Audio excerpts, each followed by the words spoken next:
Taong bayan ay unahin at dapat magkaisa. Ayusin ang mga problema ng ating bansa. Ang galit ay alisin at dapat magkasundo. Kung payapa ang ating bansa, aasenso nga tayo. Taong bayan ay unahin at dapat magkaisa. Itigil ang pag-aaway at ang pagkakagulo. Ang galit ay alisin at dapat magkasundo. Kung payapa ang ating bansa, aasenso nga tayo.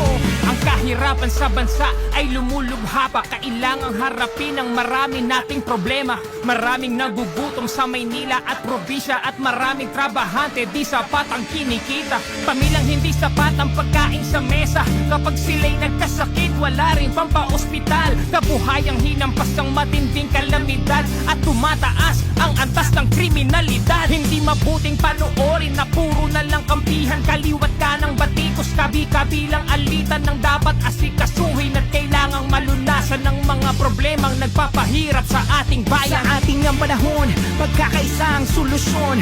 Magtulungan tayo, ito ang kailangan ngayon. Dapat nagkakaisa para payapa ang bansa. Pagkakaisa ang kailangan, di pamumulitika. Taong bayan ay unahin at dapat magkaisa.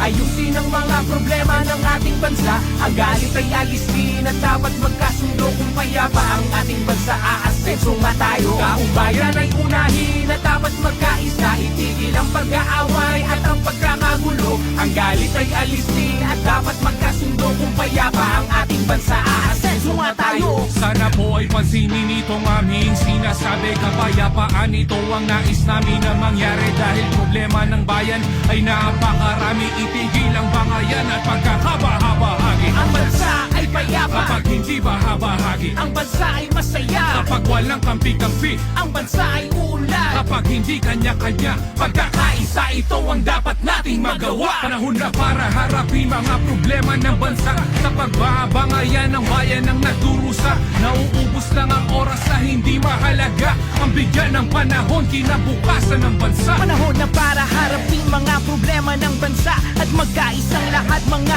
inihalang madawag ng ubusin ng oras sa hindi mahalaga. Ang bigyan ng panahon, kinabukasan ng bansa. Taong bayan ay unahin at dapat magkaisa. Ayusin ang mga problema ng ating bansa. Ang galit ay alisin at dapat magkasundo. Kung payapa ang ating bansa, aasenso nga tayo. Taong bayan ay unahin at dapat magkaisa. Itigil ang pag-aaway at ang pagkakagulo. Ang galit ay alisin at dapat magkasundo. Kung payapa ang ating bansa, aasenso nga tayo. Ang bigyan ng panahon, kinabukasan ng bansa.